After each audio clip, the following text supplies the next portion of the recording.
never get this right. Nope, too far. Oh god, this is impossible.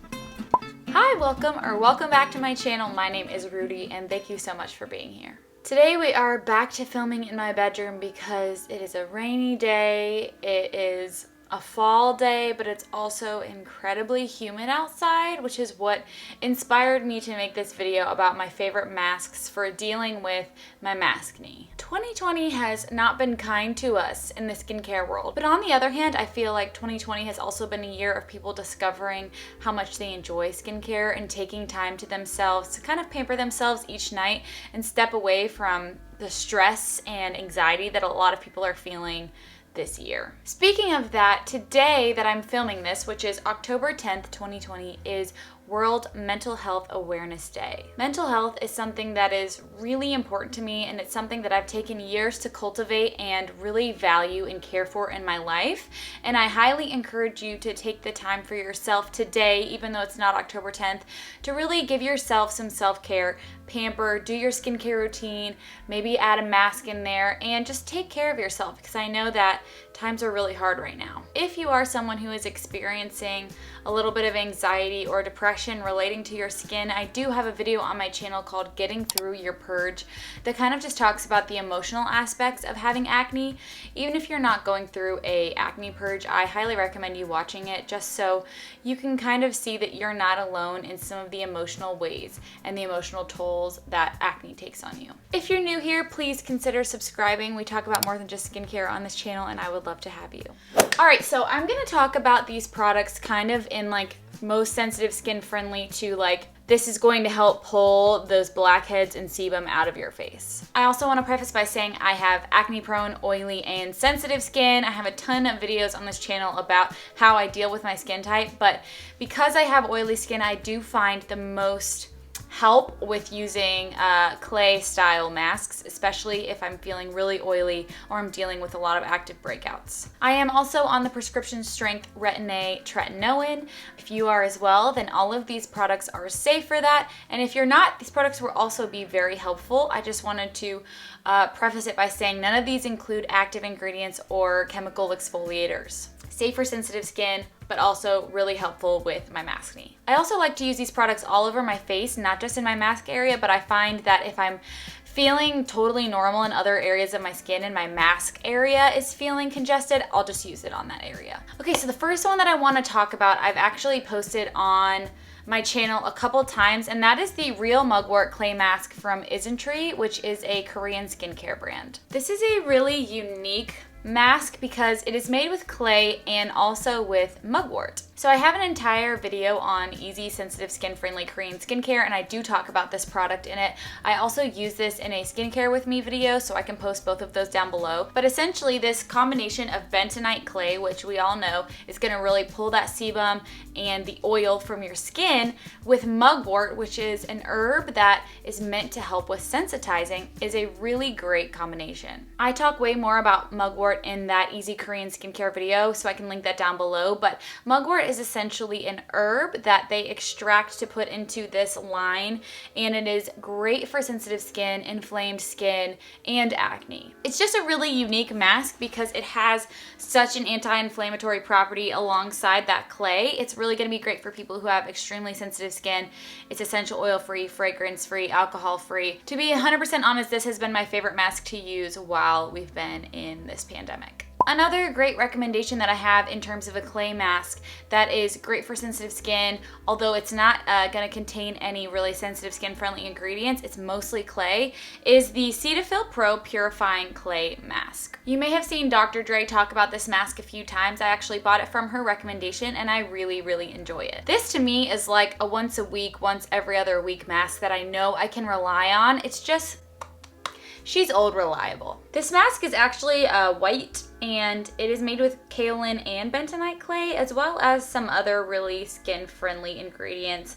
We've got like cucumber oil in here, apple extract, which I don't really know how helpful those are. However, it's a really interesting mask because it doesn't actually ever dry down. So despite the fact that there are two different types of, purifying and oil sucking clays in here, it is really nice that it never dries down because you're still able to use those properties to help pull out that sebum without fully drying out your skin and leaving it kind of stripped afterwards. Also, this one is super inexpensive. You can find it at any drugstore, and I would recommend this for really any skin type, especially because it doesn't dry down. It could also be used on dry skin. I use this one pretty much in my T-zone only, so I'll use it on my forehead, around my nose, and definitely on my chin. And I see a great difference with this the next day. It's just a little less shiny and I feel a little bit less congested, so highly recommend this one for everyone. This next one is actually the first clay mask or anything clay related that I ever dipped my toes into with skincare, and that is straight up 100% natural green clay, so French green clay. This is literally a pot of clay. So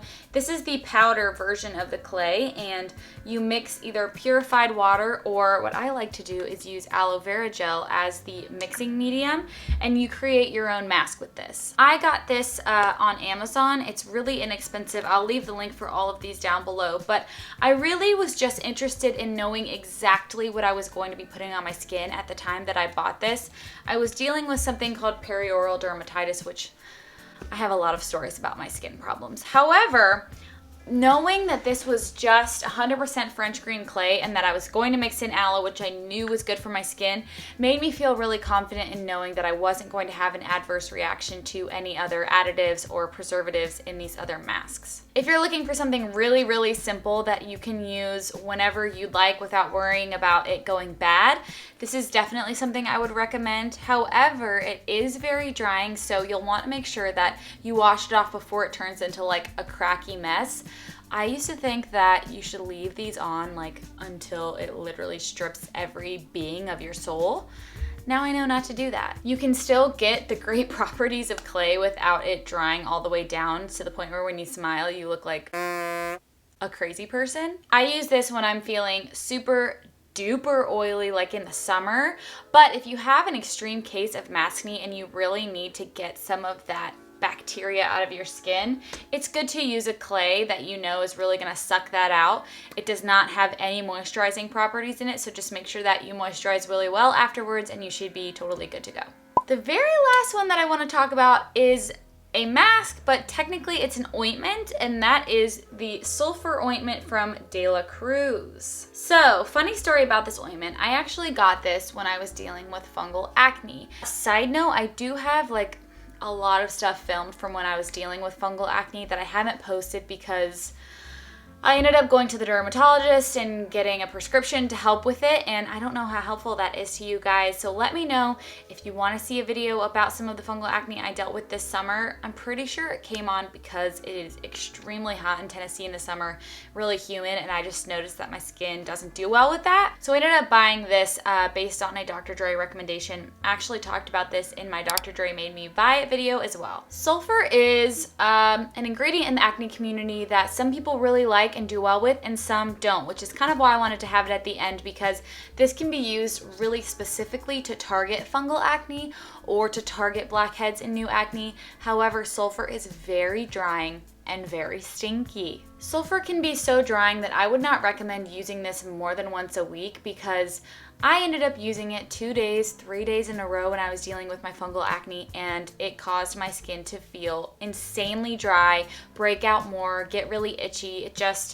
It can be very intense. Just like the Cetaphil mask, this does not ever dry down because it is an ointment and not a clay mask. There's no clay in this whatsoever. However, it is a maximum strength sulfur ointment, so there's 10% sulfur in this. So it is going to be strong, and you just want to be careful and patch test this before you try it out, because sulfur is honestly just not for everyone. It has been safe on my sensitive skin if I take it really slow and just use it once a week, once every other week.